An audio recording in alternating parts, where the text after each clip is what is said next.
మీదకు వచ్చి బోధ చేయడం లేదు. వాళ్ళ చర్చిలో వాళ్ళు వచ్చిన పిల్లలకు మంచి మాటలు చెప్పుకుంటున్నారా, కానీ కొంతమంది వాళ్ళ చర్చిలోకి వెళ్లి ఇలా చేయడం కరెక్ట్ కాదు. నీకు ఇష్టం లేదనుకో మీ పిల్లలను పంపవద్దు, బలవంతంగా వాళ్ళు తీసుకువెళ్లలేదు.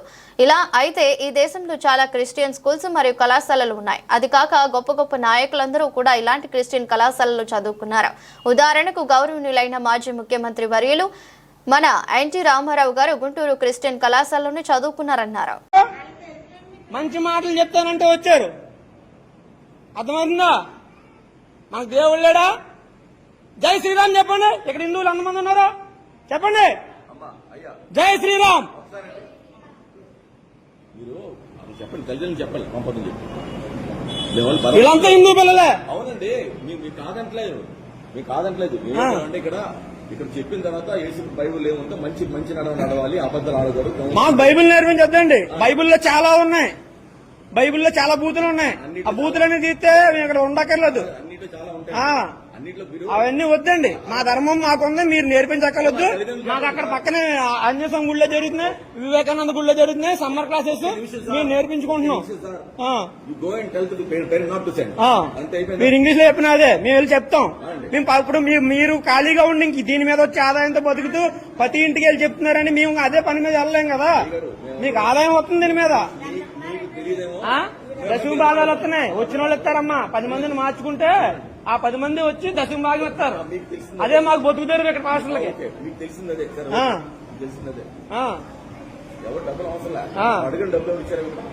ఏంటి డబ్బులు అప్పుడు కాదు, వాళ్ళు ఎందుకు ఇస్తారు?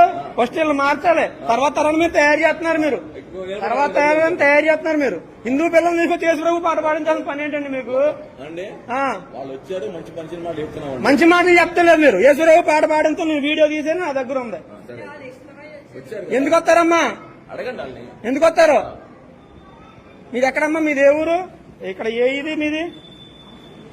మీ తల్లిదండ్రులు అందరినీ మేము వచ్చి కలుపుతాం. మనకు దేవుడు లేడా? మంచి మాటలు మీ అమ్మ నాన్న చెప్తలేదా? ఇక్కడికి వచ్చి నేర్చుకుంటేనే గానీ మతం మార్చి పనులు. సార్ మీరేం చెప్పండి.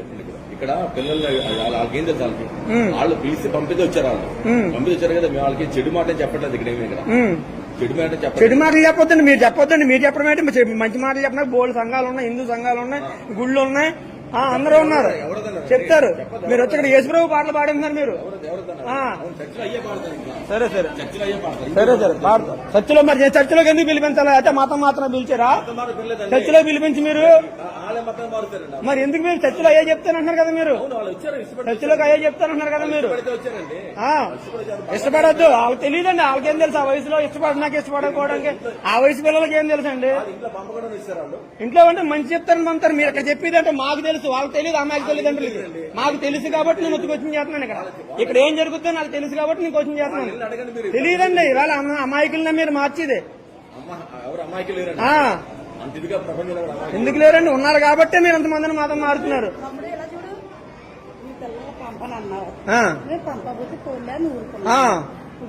ఇది నేను దేశభక్తినమ్మా. ఈ దేశంలో అన్యాయం జరిగితే సంఘటితంగా లేకుండా మనుషుల్ని విడగొడితే మతాల పేరుతో మేము ఒప్పుకోమా. సంఘటితంగా ఉంటాం ఇక్కడ మేము. మేము భారతీయులు. విడగొడితే ఒప్పుకోం మేము. మతాలు ఎందుకు మార్చాలమ్మా? మతాలు ఎందుకు మార్చాలి? మతాలు మార్చడం వల్ల మీకేంటి అవసరం? మతం మార్చాల్సిన అవసరం మీకేంటి? ఇది మత మార్పిడి సంఘమే ఇది. ఇప్పుడు మీరేం చేస్తున్నారు? ఇక్కడ? సరే సరే సరే నేను న్యాయంగానే మాట్లాడుతున్నాను. నా పిల్లలు కాదు, దేశంలో ఉన్న ప్రతి పిల్లలు నా పిల్లల్లాగే బాగుంటాను నేను.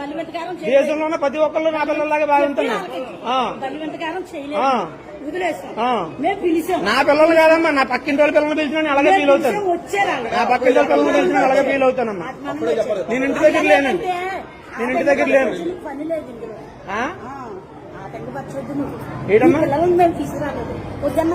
నా పిల్లల్ని తీసుకురాకపోతే ఊరుకుంటారేటమ్మా? అంటే నా వరకు వస్తేనే నేను మాట్లాడాలా?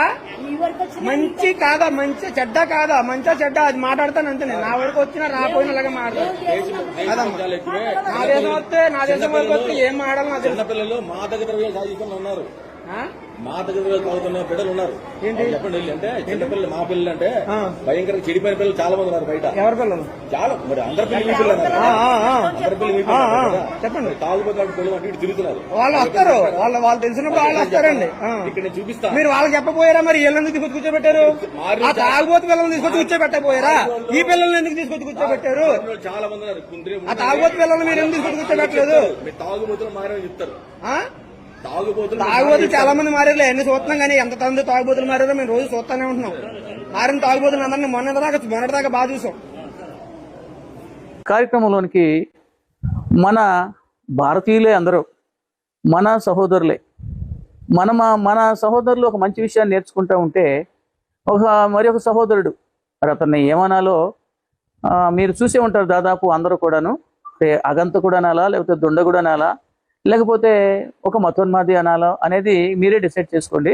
నేనైతే అతన్ని బట్టి చాలా బాధపడుతూ మాట్లాడాల్సి వస్తుంది ఈ మాట. ఎందుకనంటే దేవుని ప్రేమను బట్టి మేము ఒక క్రైస్తవులే అందరినీ ప్రేమించే మనసు కలిగిన వాళ్ళు. ఎందుకంటే మా దేవుడు యేసుక్రీస్తు ప్రభువు చెప్పిన విషయం ఏంటంటే శత్రువులను ప్రేమించమన్నారు, హింసించే వారి కోసం కూడా ప్రార్థన చేయమన్నారు.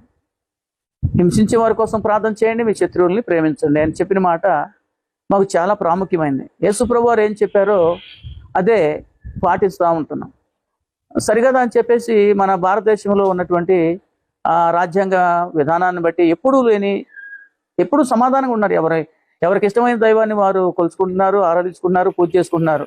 కానీ ఈ మధ్య మరి ఎందుకో చెప్పాలంటే 2014 నుండి అనుకోవచ్చు, మరి ముఖ్యంగా ఈ 2025 సంవత్సరం వచ్చేసరికి ఈ సంవత్సరంలో మరీ అధికమైనటువంటి విధానంలో మత దూషణలు, ఒక మతాన్ని ఒక మతం దూషించడం మరి ఎలా ఉందంటే దొంగోడే